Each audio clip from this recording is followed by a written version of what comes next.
지난 시간에는 성경이 왜 진리인지 살펴보았습니다. 성경이 진리임을 보여주는 내적 증거, 이를테면 무오성, 통일성, 구원의 진리 등이 있고, 성경 바깥에도 개인의 변화나 사회의 발전처럼 성경의 능력을 보여주는 증거가 많다 했습니다. 하지만 성경이 진리임을 확인하는 가장 중요한 방법은 뭐라 했지요? 내가 성경에서 예수를 만나 구원을 얻은 것입니다. 성경을 읽어 구원의 은혜와 영생의 복을 얻었으니 그보다 더한 진리가 어디 있겠습니까? 그렇게 성경의 진리성을 알게 된 사람에게는 책임이 또 있다 했지요. 성령의 인도로 인격과 삶의 풍성한 열매를 맺음으로써 성경의 진리성을 사람들에게 입증하는 책임입니다. 성경의 진리성을 증명할 가장 확실한 근거가 바로 성경을 믿는 사람 곧 나 자신입니다. 그리스도인다운 인품과 말씀대로 사는 순종의 삶이 없다면 성경이 진리라고 입으로 백날 떠들어도 헛일이 되고 말겠지요. 성경의 진리성은 하나님의 무한한 은혜와 우리의 책임을 함께 담고 있는 중요한 영역입니다. 자, 오늘부터 2주 동안은 고통이라는 주제를 다루어 보겠습니다. 고통은 변증의 주제 가운데 가장 어려운 부분입니다. 이론과 실천 양면이 다 그렇습니다. 이론부터 어렵습니다. 고통에 대해서 앞뒤가 꼭 맞는 일관성 있는 설명을 하는 게 거의 불가능합니다. 게다가 이 머리로 잘 설명한 뒤에도 이 가슴에는 와닿지 않는 경우가 많지요. 너무나 아픈데 무슨 소리가 귀에 들어오겠습니까? 그런 고통이 세상에 너무 많습니다. 너무 많고 너무 힘듭니다. 그렇기 때문에 고통은 어려운 주제이면서 또 가장 중요한 주제입니다. 고통은 사실 우리 인생의 가장 큰 문제 아니겠습니까? 그렇기 때문에 종교든 사상이든 이 고통에 대해 답하지 못한다면 그건 진리일 수가 없겠지요. 우리 기독교 복음은 고통의 문제에 대해서도 항상 정확한 설명을 합니다. 고통이 어디서 왔는지, 현재 우리가 겪는 고통의 의미는 무엇인지, 그리고 이 고통을 어떻게 해결할 수 있는지 하나님의 말씀 성경은 분명하게 가르쳐 줍니다. 질문을 하나 먼저 드려볼까요? 여러분은 지금까지 살아온 삶 가운데 즐거움과 고통 가운데 어느 게 더 많았다고 생각하십니까? 저는 개인적으로 즐거움보다 아픔이 더 많았다고 느낍니다. 마치 아픔이 한동안 이어지다가 그것이 줄어들면서 잠시 안도와 기쁨을 누리고 얼마 지나 다시 다른 괴로움이 또 나타나고 그게 약해지면서 마음을 놓았다가 또 다른 힘든 일을 맞이하고 그런 과정을 반복하는 게 인생이 아닌가 싶습니다. 반대로 생각하는 분들도 물론 있습니다. 즐거움을 내내 누리다가 잠시 아프고 그러다가 다시 즐거움이 찾아와 오래오래 즐기는 그런 인생 말이지요. 그런데 그런 인생은 동화책에 주로 나옵니다. 제가 직접 알아본 바로도 그렇고 문학이나 예술을 통해 간접적으로 알아본 바로도 그렇고 기쁨보다 아픔이 더 많은 인생입니다. 그럼 인생이 즐겁다는 분들은 뭡니까? 제가 보기에는 많은 경우 아픔에 익숙해져 그런 것 같습니다. 적응이 된 거지요. 또 절대 평가를 하지 않고 남들과 비교를 해서 나는 좀 낫다 싶으면 행복하게 느끼는 사람들도 있겠지요. 어쨌든 전반적으로 볼 때 즐거움보다 고통이 더 많은, 고통으로 가득 찬 그런 인생입니다. 그래도 끝까지 난 아니다 싶은 분들은 행복한 줄 아시기 바랍니다. 우리 대한민국이 OECD 국가 가운데 자살률 1위입니다. 세계 전체를 보면 4위입니다. 자살은 스스로 목숨을 끊는 일입니다. 살려고 세상에 왔는데 살고 싶은 게 모든 유기체의 본능인데 그런 삶을 스스로 끝장내는 이유가 뭐겠습니까?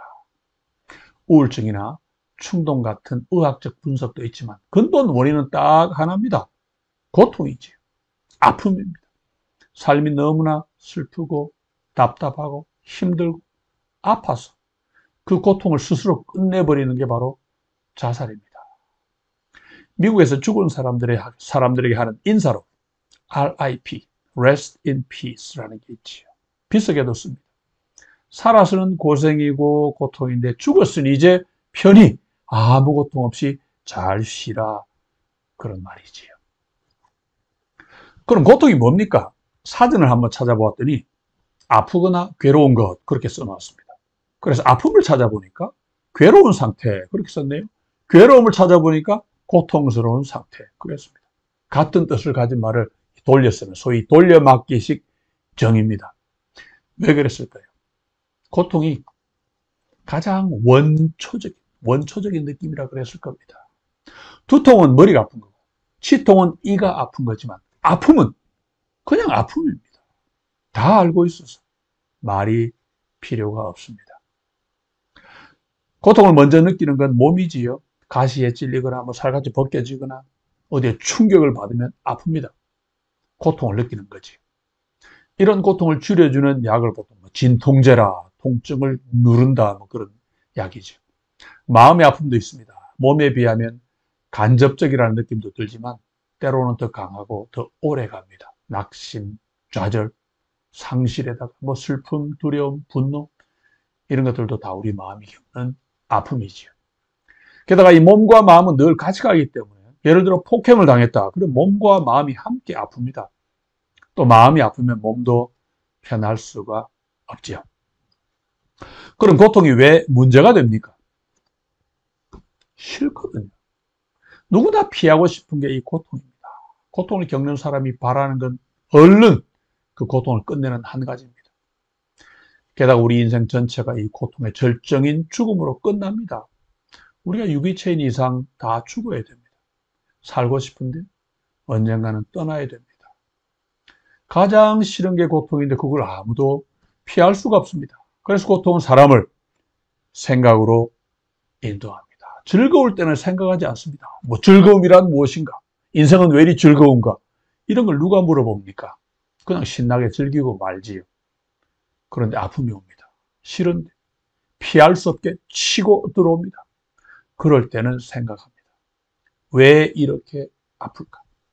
아픔이 뭐지? 어디서 왔을까? 피하는 방법은 없을까? 고통은 그 자체로 유익이 있습니다. 방금 언급한 생각하는 유익이 있습니다. 솔로몬이 가르쳤지요. 뭐라 했습니까? 형통한 날에는 기뻐하고 곤고한 날에는 되돌아보아라. 이 두 가지를 하나님이 병행하게 하사 사람이 그의 장래일을 능히 헤아려 알지 못하게 하셨느니라. 곤고한 날에는 돌아보게 됩니다. 생각하지. 또 만약 고통이란 게 없다면 다쳐도 피가 흐르는데 모르고 있다가 그대로 죽을 수도 있습니다. 고통은 일종의 증상이니까 고통을 주는 원인을 다 피하고 싶어 하겠죠. 그래서 고통이 있기 때문에 우리가 오늘 이렇게 목숨을 부지하고 살아갑니다. 세상에 종교, 사상, 이론, 교훈 이런 게 많지요. 이 가운데 많은 것이 고통이라는 문제와 씨름한 결과입니다. 고통을 모르는 종교, 아픔을 외면하는 사상은 다 거짓입니다. 교회 안에도요, 이런 가짜가 있습니다. 조용기가 퍼뜨린 소위 번영복음이지요. 예수 믿으면 이 땅에서 복받고 잘 산다는 거짓 복음인데 이 복음이 가짜라는 걸 보여주는 증거 하나가 바로 고통을 외면한다는 점입니다. 번영복음에는 건강한 사람, 성공한 사람만 나오지 실패한 사람, 소외당한 사람, 고통받는 사람은 나오지 않습니다. 지금 미국에서 조용기의 제자인 또 다른 조씨, 조엘 오스틴이 그런 거짓 복음을 오늘도 열심히 퍼뜨리고 있습니다. 참 안타까운 일입니다. 고통은 교회 안팎에서 문제가 됩니다. C.S. 루이스의 책, 고통의 문제, 그런 책이 있는데 그 책이 말하는 거죠. 고통은 문제, 곧 problem입니다. problem. 안 믿는 사람들은 악과 고통을 근거로 기독교를 공격합니다. 아프고 슬프고 답답하고 억울하고 괴로운 일이 이렇게 많은데 너희가 믿는 전능하고 정의롭고 자비로운 신이 어디 있느냐? 그런 이야기죠. 이 논리에 대해서는 나중에 다시 보겠습니다만 고통에 대해 아무리 멋진 설명을 해줘도 직접 고통을 겪고 있는 사람들에게는 안 들립니다. 몸이든 마음이든 일단 아프면 거기에 모든 신경이 집중되지요. 그런데 세상에는 그런 고통이 너무나 많습니다. 고통은 교회 안에서도 당연히 문제가 됩니다. 첫 시간에 언급했지요. 사랑하는 사람을 병으로 잃고 나면 모든 것이 합력하여 선을 이루느니라. 이런 성경 말씀이 잘 와닿지 않습니다. 여호와께 감사하라. 그는 선하시며 그 인자하심이 영원하미로다. 내가 고통 가운데 있으면 마귀는 내가 믿는 하나님의 선하심과 인자하심 겨우 이 정도냐 하고 조롱하고 공격합니다. 그래서 악과 고통에 대한 변증에는 전체적인 세계관의 틀을 잘 다지는 것뿐만 아니라 현실적인 구체적인 방안도 반드시 필요합니다. 오랜 세월 사람들은 고통의 문제에 다양한 방식으로 대처해 왔습니다. 고통은 아무 예고도 없이 이유도 없이 그냥 닥칩니다. 길 가다가 얻어맞는 식이죠. 당했을 때도 그냥 참는 것 말고 할 수 있는 일도 없습니다. 그래서 가장 흔한 조언이 뭡니까? 고통을 그대로 받아들이라 하는 거지요. 그러니까 받아들여야 되는 이유는 간단합니다. 그래야 더 큰 아픔을 막을 수 있으니까요. 이미 당했습니다. 그 고통이 더 커지지 않도록 조심하는 것이 지혜로운 거지요. 그런 걸 심리학에서 방어 기제, 영어로 defense mechanism 그렇게 부릅니다. 영어 이 수업으로 많이 알려진 아이소포스의 우화, 여우와 신포도 잘 아시지요. 잘 익은 포도석이가 높이 매달려 있는데 아무리 점프해도 뛰어도 닿지 않습니다. 그래서 여우가 포기하고 가면서 저 포도는 덜 익어서 실 거야 뭐 그랬다는 거죠. 탐스러운 포도를 못 먹는 것만도 괴로운데 내 능력이 모자라 그렇다 그러면 더 고통스럽지 않겠습니까? 그래서 포도가 안 좋아 안 먹는다. 못 먹는 게 아니라 안 먹는 거다 그러면서 나를 보호하겠다는 거지. 어려운 상황에서도 언제나 밝은 면을 보고 먹구름 뒤에 있는 다 밝은 햇살을 보고 위로받는 것이 다 그런 방식의 방어 기제입니다.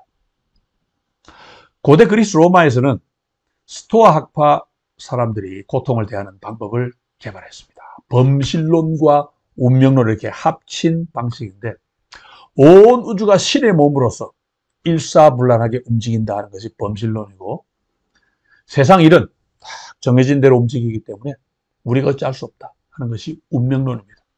그래서 개별적인 일에 집착하지 말고 이 전체를 바라보는 그런 태도를 강조합니다. 관조한다, contemplate 한다 그렇게 표현하지요. 내가 겪는 고통은 나 개인 입장에서는 불행이나 슬픔일 수 있지만 우주 전체를 고려할 때는 좋은 것이다, 아름답다 그런 말이죠. 뭐 어차피 할 수 있는 게 없으니까 받아들이고 더 큰 고통으로 만들지 말라 뭐 그런 말이죠. 제가 학생 때 배운 교과서에는 스토아 철학자였던 로마 황제 마르쿠스 아우렐리우스의 명상록이 실려 있었습니다. 바깥 일로 마음이 괴로운가? 그대를 힘들게 하는 건 그 일이 아니라 그 일에 대한 그대 자신의 판단일세. 그 판단은 지금 그대의 힘으로 얼마든지 몰아낼 수 있네. 그때는 뭘 몰라서 감동을 받았는데 지금 생각해보니 참 무책임한 말입니다. 뭐 황제나 되니까 저런 소리를 할 수 있었겠지요. 우리 동양에서는 세옹지마 이야기가 또 비슷한 지혜를 전합니다. 이야기 아시지요? 국경 근처, 그러니까 새죠, 새. 세옹. 근처에 살던 한 노인, 곧 세옹의 말이 국경 너머로 도망을 갔습니다. 말이 큰 재산인데 없어졌으니 엄청난 손실입니다. 사람들이 위로해 주니까 세옹은 거꾸로 그게 좋은 일일 수도 있다 그랬습니다. 아니나 다를까 얼마 뒤 그 말이 더 멋진 야생마를 한 마리 데리고 왔습니다. 이번에는 엄청난 수익이 생긴 거지요. 사람들이 축하해 주니까 세옹은 또 이게 안 좋은 일일 수도 있다 그랬습니다. 며칠 뒤 세옹의 아들이 야생마를 훈련시키다가 떨어져 다리가 부러졌습니다. 장애인을 경멸하던 시절이다. 정말 큰 비극입니다. 사람들이 위로해 주니까 이게 또 좋은 일일 수 있다 그랬습니다. 얼마 뒤 이웃나라와 전쟁이 나 마을 청년이 다 군인으로 징집돼 갔습니다. 그런데 이 청년은 불구라서 군대에 안 갔고 덕분에 목숨도 건졌습니다. 이야기의 교훈은 뭡니까? 인생에는 행복과 불행, 기쁨과 슬픔이 계속 엎치락 뒤치락 하기 때문에 좋은 일이 있다고 해서 너무 기뻐할 것도 없고 안 좋은 일이 생겼다고 너무 슬퍼할 것도 없다는 교훈입니다. 무작위로 닥치는 슬픔과 고통을 이기기 위해 그 의미를 반감시키는 기법인데 언뜻 들으면 멋져 보이지만 결과적으로 즐거운 일도 제대로 못 즐기고 인생이 끝나버리고 맙니다. 사는 게 얼마나 힘들었으면 저런 처세를 배워야 했을까? 저런 것이 지혜가 됐을까? 그런 생각이 들지요. 신포도나 스토아나 세용지마나 모두 자연입니다. 성경 아닌 자연입니다. 성경 바깥의 세계지요. 이들은 모두 근본적인 한계를 가지고 있었습니다. 고통의 원인이 무엇인지 묻지 않았다는 겁니다. 물을 능력도 사실 없었지요. 다치거나 병들거나 삶이 고달픈 건 고통을 느끼는 계기지 원인은 아닙니다. 그런 계기와 무관하게 고통이라는 게 먼저 있었습니다. 그런데 자연의 한계 안에 있는 사람들은 계기를 원인으로 이렇게 혼동한 채 고통의 계기만 따졌고 원인을 모르니까 그냥 받아들이라 그런 조언밖에는 할 수가 없었습니다. 종교 가운데 고통의 원인을 나름 추적해본 종교가 있습니다. 불교지요. 불교는 종교 중에서도 유달리 고통에 민감합니다. 창시자인 석가모니가 이 고통의 문제와 씨름하다가 만든 게 불교거든요. 인도의 한 왕국에서 왕자로 태어났지만 왕국 밖에 나갔다가 본 인간의 고통, 동물의 고통을 보고 충격을 받은 석가모니는 아픔이란 이 문제를 해결해보기 위해 집을 떠나 평생을 명상과 성찰로 보냈습니다. 불교만큼 고통을 깊이 있게 성찰하고 분석하고 해명한 종교는 아마 다시 없을 겁니다. 물론 불교가 탐구한 원인도 계기를 넘어서지는 못했습니다. 석가모니는 인생을 고해, 즉 고통의 바다라 불렀습니다. 생로병사, 태어나는 것부터 고통이고 나이 들어 늙는 것과 병이 든 다음 죽는 것까지 처음부터 끝까지 고통으로 점철된 것이 우리 인생이라는 거지요. 고통의 원인도 분석해 보았습니다. 석가모니가 찾은 답은 욕망입니다. 욕망이 있는데 성취를 못하니까 마음에 번뇌가 오고 마음의 고통은 몸의 고통으로 이어집니다. 해결책은 그럼 뭡니까? 욕망에서 벗어나야죠. 그래서 돌을 닦습니다. 수십 년 벽을 바라보며 수도도 합니다. 문제는 그렇게 해도 욕망이 사라지지 않는다는 거겠지요. 그런데 욕망도 답이 못 되지만 고통이라는 문제 자체가 사실 더 복잡합니다. 왜냐하면 악과 이어져 있기 때문입니다. 악 가운데서도 불공평입니다. 빌 게이츠 덕분에 유명해진 청소년을 위한 인생 조언 1번 혹시 아십니까? 인생은 불공평하다. 적응해라. Life's not fair. Get used to it. 그런데 곳곳에 있는 이 불공평이 고통하고도 깊이 얽혀 있습니다. 세상에 고통이 있다는 것도 문제지만 더 큰 문제는 그 고통이 공평하지 못하다는 겁니다. 세상에 부당한 고통, 억울한 고통이 너무 많습니다. 나쁜 짓을 한 사람이 고통을 받으면 무슨 문제가 되겠습니까? 문제는 죄 지은 사람하고 그 죄 때문에 고통받는 사람이 다르다는 데 있지. 어떤 경우입니까? 제가 늘 보기로 듭니다. 음주운전으로 사고가 나면 술 먹은 죄인은 되게 멀쩡합니다. 그 사람에게 바친 사람은 아무 잘못 없이 죽거나 부상을 당합니다. 결혼한 사람이 간음죄를 지으면 자기는 즐거울지 몰라도 고통은 배우자와 자녀들 몫입니다. 착하게 또 성실하게 사는 사람은 성공하기가 참 어려운데 속이고 편가르고 짓밟고 그러는 인간들은 막 승승장구합니다. 대한민국도 예외가 아니지요.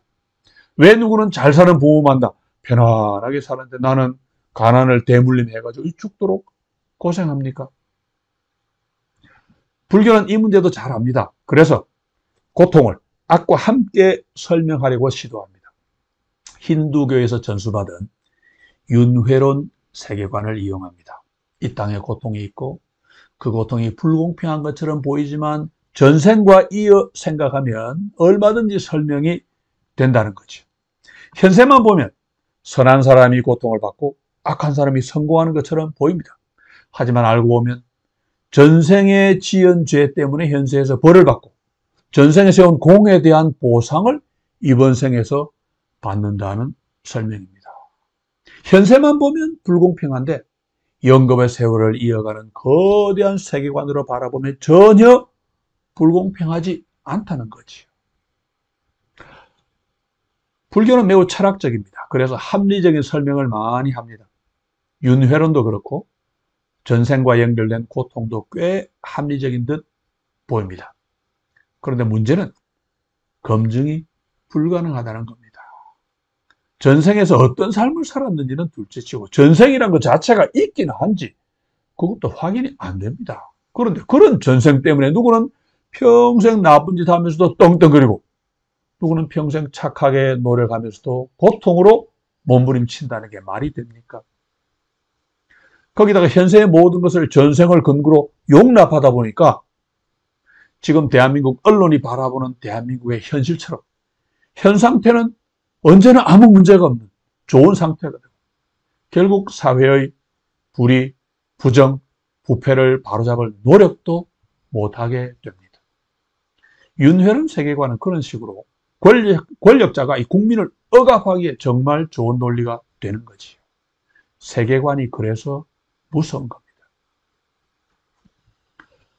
고통에 대해 나름 설명한다고 한 불교가 이 정도입니다. 신포도나 스토아나 세옹지마 그것도 다 거기서 거기지. 원인을 설명한다 하면서 겨우 계기를 찾는데 그쳤습니다.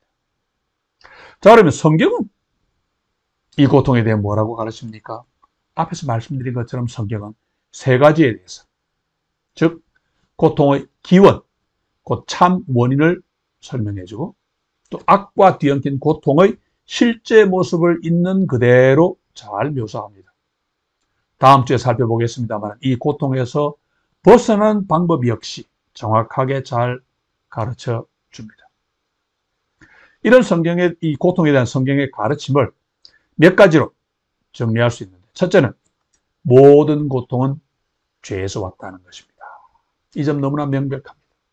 에덴에서는 고통이 없었습니다. 좋은 것만 가득한 하나님의 동산이 에덴 아닙니까? 그러다가 아담과 여자가 죄를 지으면서 고통이 왔는데 성경은 그것을 상징적으로 가시와 엉겅퀴 그렇게 표현합니다. 가시는 아프게 하는 것입니다. 찌릅니다. 가시와 엉겅퀴 때문에 사람의 본분인 노동이 괴로운 것이 되었습니다. 여자도 죄 때문에 어머니가 되는 것이 고통이 되었습니다. 가시와 엉겅퀴를 가진 자에는 이제 인간에게 고통이 되었습니다. 또 우리가 겪는 고통 가운데 사람이 주는 고통도 많지요. 다 죄 때문입니다. 그래서 주님도 마음에서 나오는 것은 악한 생각과 살인과 간음과 음란과 도둑질과 거짓 증언과 비방이다. 그러시면서 이런 게 사람을 더럽게 한다 하셨습니다. 더러워지는 어떻습니까? 괴롭게 하는 거지. 이런 것들은 결국 마음에 나는 가시인데 이런 것들 때문에 나도 힘들고 남들도 괴로운 거지. 그래서 어떤 고통이든 죄와 연결하는 것은 바른 태도입니다. 주님이 빌라도의 칼에 희생당한 갈릴리 사람들과 실로암 망대 붕괴 사고로 죽은 사람들에 대해 말씀하실 때 그렇게 죽은 사람들이 남보다 죄가 더 많아 그런 건 아니라 하시면서도 너희도 만일 회개하지 아니하면 다 이와 같이 망하리라 그러셨습니다. 또 한 병자에게는 보라 네가 나았으니 더 심한 것이 생기지 않게 다시는 죄를 범하지 말라 그러셨습니다. 죄와 고통을 직접 연결하신 거지요. 우리 그리스도인은 고통을 겪을 때마다 자신의 죄를 먼저 생각하게 되는데 아주 성경적이고 바른 태도라고 할 수 있습니다.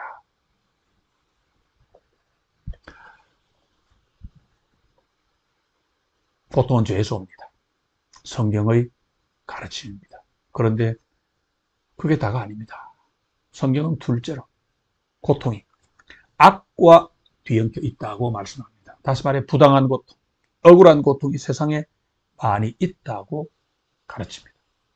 못된 사람이 거짓과 폭력으로 남 위에 군림하고 착한 사람이 억울하게 착취와 억압을 당하는 세상입니다. 성경은 이 점을 명확하게 설명하고 있습니다. 그래서 아삽 같은 신앙인이 고민하지 않았습니까? 시편 73편이 바로 그거지요.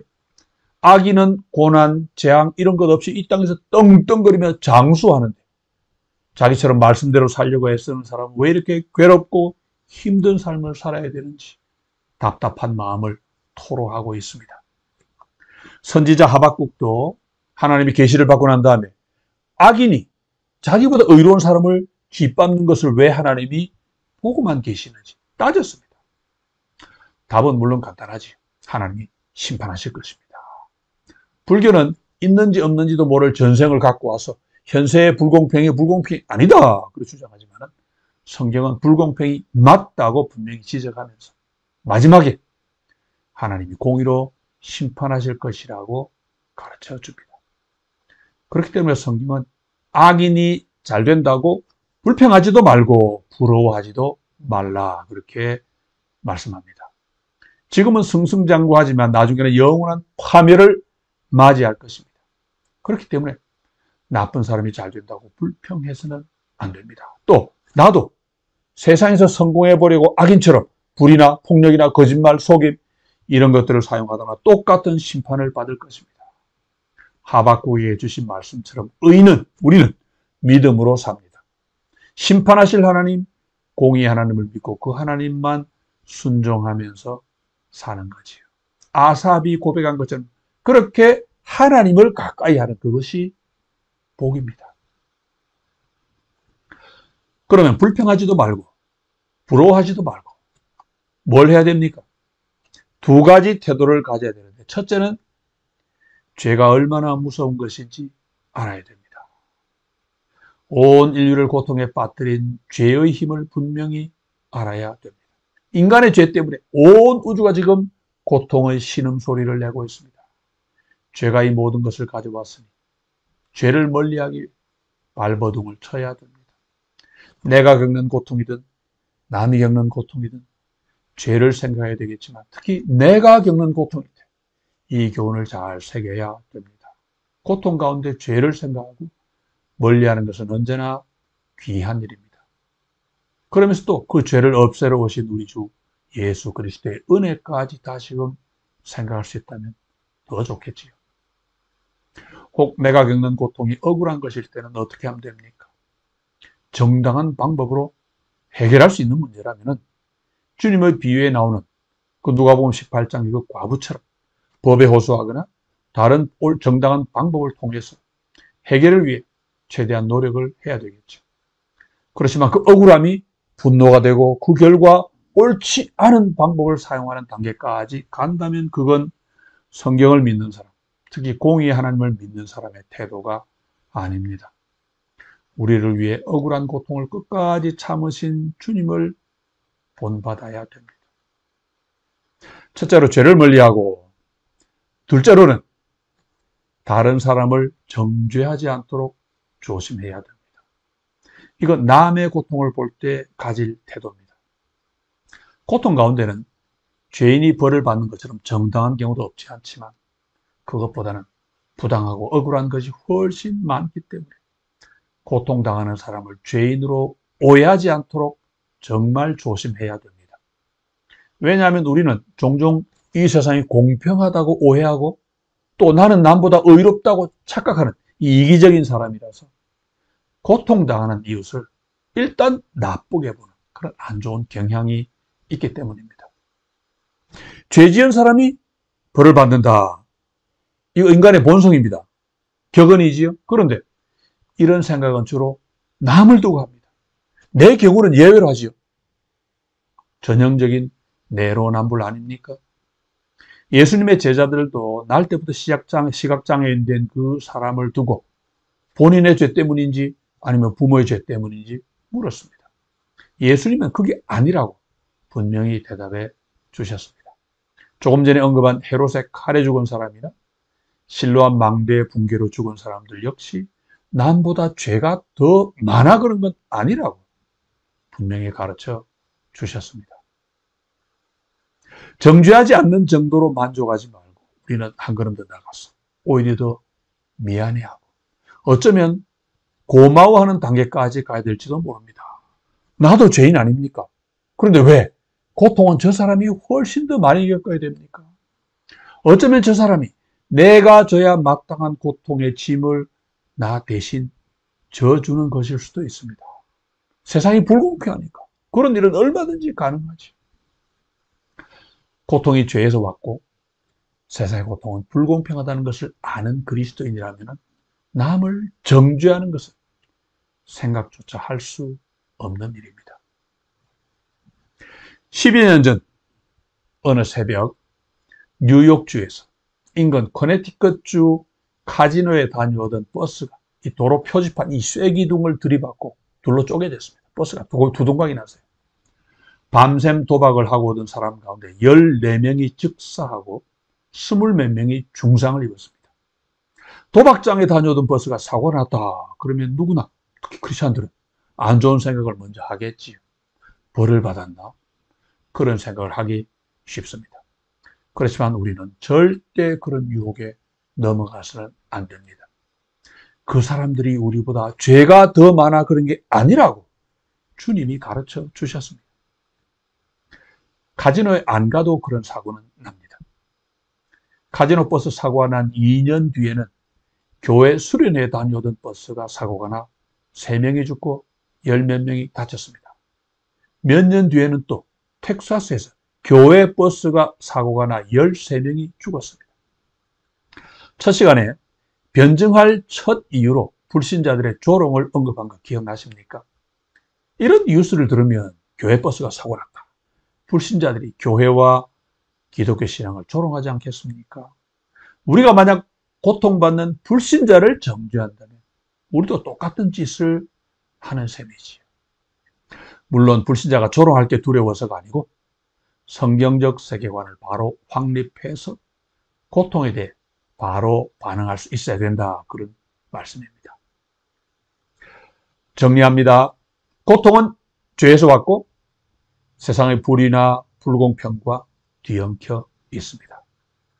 사람들은 고통의 원인도 탐구해보고 또 고통을 피하려고 온갖 방어 기제도 만들었지만 오직 하나님 말씀 성경만이 고통의 참 원인을 알려주고 고통의 실제 모습을 있는 그대로 그려줍니다. 우리 그리스도인은 자신이 고통을 겪을 때는 무엇보다 자신을 돌아보면서 나를 위해 고난받으신 주님을 묵상하면 좋겠지요. 고통을 겪는 이웃을 볼 때는 절대 정죄하지 않도록 조심하면서 오히려 미안한 마음을 갖는 것이 옳겠습니다. 다음 시간에는 우리 그리스도인에게 이 고통이 어떤 뜻이 있는지, 또 하나님이 인간의 고통을 어떻게 근본적으로 해결해 주시는지 함께 살펴보겠습니다. 그걸 알면 우리가 고통 가운데서 어떻게 서로 위로할 수 있는지도 찾을 수 있을 겁니다. 이번 한 주간은 성경에서 하나님이 우리의 고통을 함께 겪으신다 하는 구절을 찾아서 묵상하시면 도움이 되겠습니다.